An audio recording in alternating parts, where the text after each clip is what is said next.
Now to high school, we're going to start with the reigning Washington 4A state championships, the Gonzaga Prep Bull Pups. They were playing Kent Ridge, and these cheerleaders are going to be the last thing you see about Kent Ridge in these highlights. Anton Watson came to play, flushing it during the first quarter, but this wasn't his most impressive dunk. It's this one. We're just going to let this sequence play out because oh, this is so pretty. I just love it. Watson had 22 points. The Bull Pups cruised 63-40. Pretty big matchup on tap tomorrow as G Prep will play McDonald's All-American Jaden McDaniels in Federal Way at 5:30. LC girls playing Glacier Peak, who beat them earlier this season. The difference this time, Glacier Peak coming off of a double OT win. Jacinta Buckley took advantage of the team's tired legs. 17 points for her tonight. She's been a woman on a mission. Lewis and Clark pretty much had control the entire game. They win 48-38 and will play Kent Ridge, who beat one-seeded Woodinville today. That game tomorrow at 9 p.m. Central Valley looking to defend their state title against Bellarmine Prep. Senior Tamika Whitman was balling today, 17 points for her.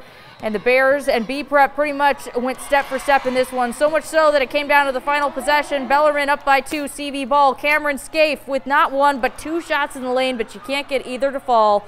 46-44 Bellarmine the final. CV heads to the consolation bracket. Mount Spokane boys playing in a late affair this evening against Capital. 6 foot even on a good day. Spencer Barrera had his sights set on the rim. Let's go. One of his 3 dunks tonight, but this squad was powered by old reliable Tyson Digenhart, who had 18 tonight. Mount Spokane outscores Capital 22-8 in the third. They win 71-60. They'll play Rainier Beach tomorrow at 9. Mount Spokane girls in action is the same time as the G Prep boys playing West Seattle. Here are your 2 leading scorers of the day for the Wildcats in action. Aspen Adams dishing it to Emily Nelson. Nelson had 15, but the senior Adams showed out. Check out this 3. She had 22. Mount Spokane wins 55-35. They'll play Garfield tomorrow at 5:30. We're going to get back to Washington basketball in the next block, but we got to head to Boise first as the Post Fall boys took on the 2-time defending state champions Rocky Mountain this afternoon. Post Falls, the lone North Idaho team in the 5A bracket in the second. Post Falls' Gavin Desarley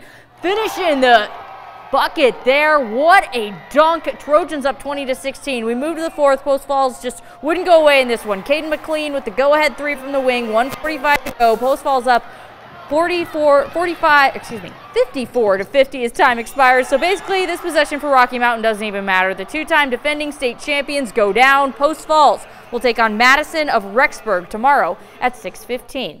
All right, we're going to run through these other scores from Idaho real quick. Moscow falls in a close one to Valley View. Both of our local teams in the 3A bracket also not having great days. Kellogg and Timberlake headed to the consolation bracket. How about some good news? St. Mary's moves on with a score of 49-42. Both Prairie and Lapwai get wins, but they won't face each other tomorrow because they're on opposite ends of the bracket, and same situation with Logos and Genesis Prep. They're both moving on as well on opposite ends of that bracket. That's it for sports in this block. We're going to be right back with more.